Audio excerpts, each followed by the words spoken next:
Assalamualaikum warahmatullahi wabarakatuh. Sebelumnya, terima kasih banyak kepada dosen pengampu kami, Pak Eka, yang telah mengizinkan kami untuk mempresentasikan hasil diskusi kami.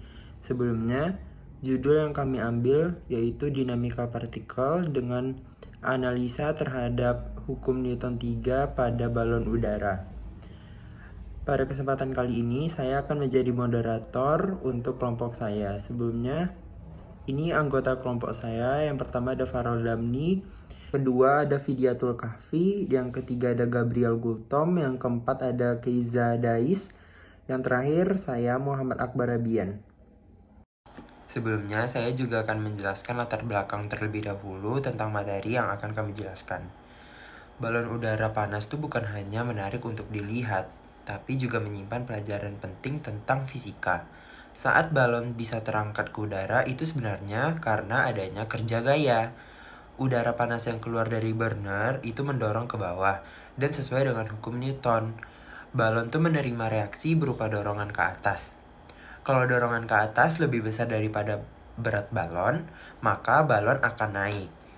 Balon udara terdiri dari 3 bagian utama. Pertama, envelope yang merupakan bagian berbentuk balon, burner atau alat untuk memanaskan udara, dan basket atau keranjang yang merupakan pusat kendali balon udara. Bagaimana sih cara terbangnya balon udara? Dimulai dengan memanaskan balon udara menggunakan burner dengan suhu sekitar 100 derajat Celcius. Nah, setelah itu, baru deh balon itu bisa mengembang dan bergerak naik karena adanya dorongan dari udara yang tekanannya lebih tinggi. Balon udara akan memanfaatkan hembusan angin untuk bergerak secara horizontal, alias ke kanan, ke samping, ke depan, atau ke belakang. Sedangkan untuk mengatur ketinggian bergantung pada besar kecilnya api pada burner. Kecilkan api jika ingin balon itu turun, dan jika ingin naik, maka besarkan api pada burner. Nah, dari contoh sederhana tadi, kita bisa belajar bagaimana hukum Newton itu tidak hanya ada di buku pelajaran, tapi benar-benar bekerja dalam kehidupan sehari-hari. Dengan memahami konsep gaya aksi reaksi, resultan gaya, kita bisa lebih mudah melihat hubungan antara teori fisika dan peristiwa nyata di sekitar kita. Lalu, gaya atau force secara umum dapat didefinisikan sebagai interaksi yang menyebabkan perubahan keadaan gerak suatu benda, baik magnitud maupun arah, atau menyebabkan deformasi benda tersebut. Hubungan antara gaya dan hukum 3 Newton sendiri adalah setiap gaya yang diberikan pada suatu benda atau aksi akan selalu mendapatkan gaya balasan dari benda tersebut dengan besar yang sama tapi arahnya berlawanan. Contohnya pada balon udara kan tadi, setiap balon mendorong udara ke bawah, udara tuh memberikan reaksi berupa dorongan ke atas yang membuat balon bisa terangkat. Baik, Assalamualaikum warahmatullahi wabarakatuh. Perkenalkan, saya Fidiatul Kahfi dengan NIM 2510 Saya akan menjelaskan tentang hukum 1 Newton. Nah, jika resultan gaya bekerja pada benda adalah 0, maka benda yang awalnya diam akan selalu tetap diam. Nah, pada keadaan yang sama, jika benda bergerak lurus ke depan, maka dia akan tetap bergerak lurus ke depan dengan kecepatan yang tetap. Hukum 1 Newton ini dirumuskan dengan sigma F sama dengan 0. Dengan keterangan sigma F sama dengan gaya resultan yang bekerja pada benda, dan 0 adalah jumlah gaya yang bekerja pada benda. Nah, mengapa kita membutuhkan hukum 1 Newton ini? Karena hukum 1 Newton ini digunakan sebagai acuan dalam membandingkan benda seperti mobil dengan sepeda.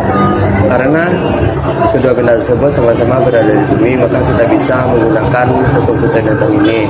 Nah, jika kita membandingkan benda di bumi dengan di planet lain, maka kita tidak bisa menggunakan hukum 1 Newton ini. Halo, perkenalkan, nama saya Gabriel Gultom dengan NIM 2510943005. Pada video kali ini, aku akan menjelaskan materi tentang hukum Newton 2 dan hukum Newton 3. Hukum Newton 2. Hukum Newton 2 adalah kecepatan suatu benda yang disebabkan oleh perubahan kecepatan berbanding lurus dengan besarnya resultan gaya atau gaya yang bekerja pada benda tersebut dan berbanding terbalik dengan massa benda tersebut. Nah, hukum Newton 2 juga mempunyai bunyi, yaitu percepatan sebuah benda berbanding lurus dengan gaya yang bekerja padanya dan berbanding terbalik dengan masanya. Nah, hukum Newton 2 mempunyai rumus, yaitu sigma F dikali M dikali A. Sigma F adalah resultan gaya yang bekerja pada benda, dan M adalah massa benda yang diberi gaya, dan A adalah percepatan benda yang diberi gaya. Nah, next, hukum Newton 3. Hukum Newton 3 adalah setiap tindakan akan menghasilkan reaksi, sehingga jika suatu benda memberikan gaya pada benda lain, benda yang menerima gaya akan memberikan gaya balik yang besarnya sama dengan gaya yang diterima dari benda pertama, tetapi arahnya akan berlawanan. Hukum Newton 3 juga mempunyai bunyi, yaitu setiap aksi akan menimbulkan reaksi yang sama besar dan berlawanan arah. Rumus pada hukum Newton 3 ini adalah F aksi sama dengan F reaksi, di mana F aksi adalah gaya sebelum reaksi dan F reaksi adalah gaya sesudah reaksi. Mungkin sekian dari saya tentang penjelasan hukum Newton 2 dan hukum Newton 3. See you in the next video. Assalamualaikum warahmatullahi wabarakatuh. Perkenalkan, nama saya Kejades Mazib dengan NIM 25109430002. Kali ini saya akan menjelaskan materi yang berjudul penerapan hukum ketiga Newton pada bola udara. Nah, sebelum itu, apa sih hukum Newton yang ketiga itu? Hukum Newton yang ketiga memiliki bunyi, setiap aksi yang ditimbulkan akan menimbulkan reaksi yang sama besar namun berlawanan arah. Kita mengambil contoh pada penerapan pada balon udara. Pertama, udara panas di dalam balon mendorong ke bawah sebagai aksi. Yang kedua, udara di sekitar memberi gaya reaksi ke atas menjadi gaya angkat, lalu membuat balon hingga bisa terbang. Lalu saat di udara, di dalam balon dipanaskan dengan api. Massa jenis udara menjadi lebih kecil dari udara di sekitarnya. Lalu terjadilah gaya ke atas yang menjadi reaksi yang membuat balon terangkat. Jadi, balon udara naik karena interaksi antara aksi dan reaksi antara udara panas di dalam balon dengan udara luar. Baik, Assalamualaikum warahmatullahi wabarakatuh. Perkenalkan, nama saya Afrul Damni dengan NIM 2510-9430-03. Kali ini saya akan menjelaskan tentang penerapan hukum 3 Newton pada balon udara. Kalian pernah penasaran nggak, kenapa sih balon udara itu bisa terbang tinggi di langit?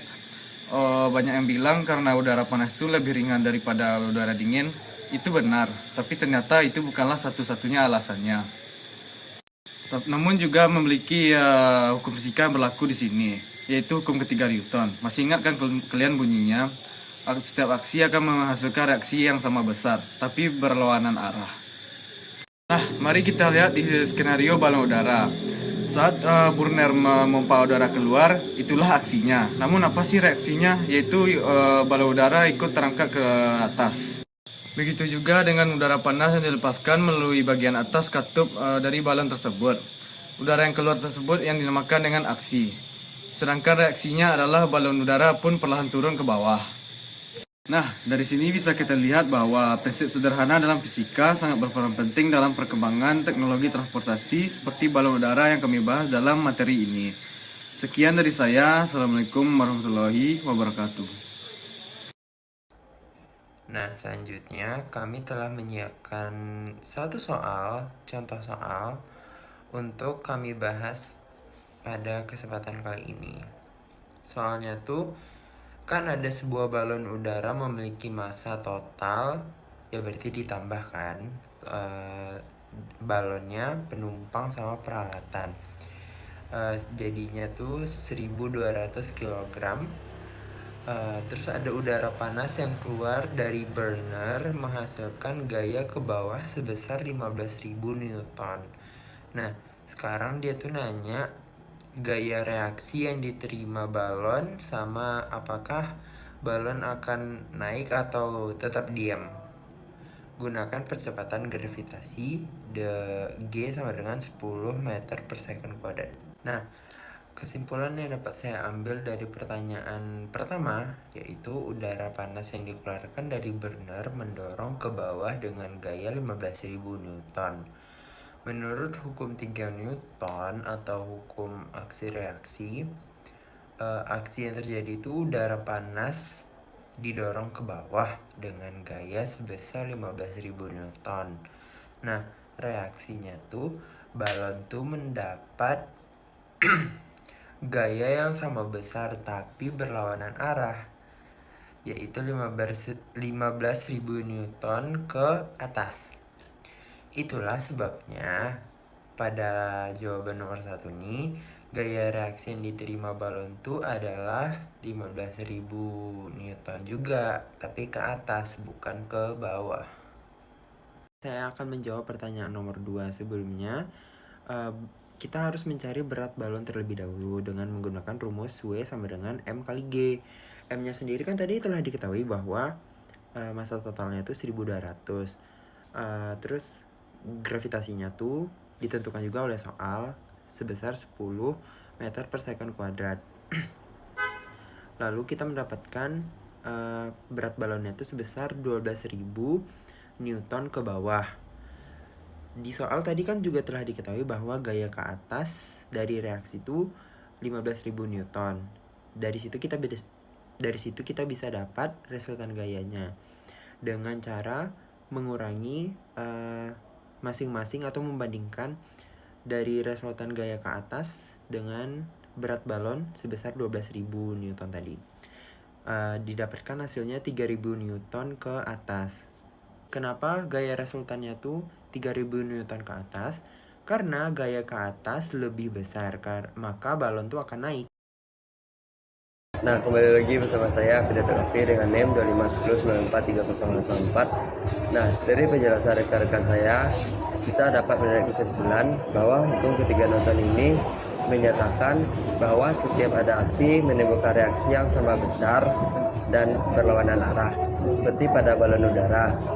Udara panas yang bergerak ke bawah merupakan aksi dan balon udara yang terdorong naik merupakan reaksi. Nah, saat melepas udara melalui katup, udara bergerak ke bawah merupakan aksi dan balon udara yang terdorong turun merupakan reaksi. Nah, peristiwa aksi reaksi ini berlaku baik pada peristiwa yang sederhana maupun teknologi modern.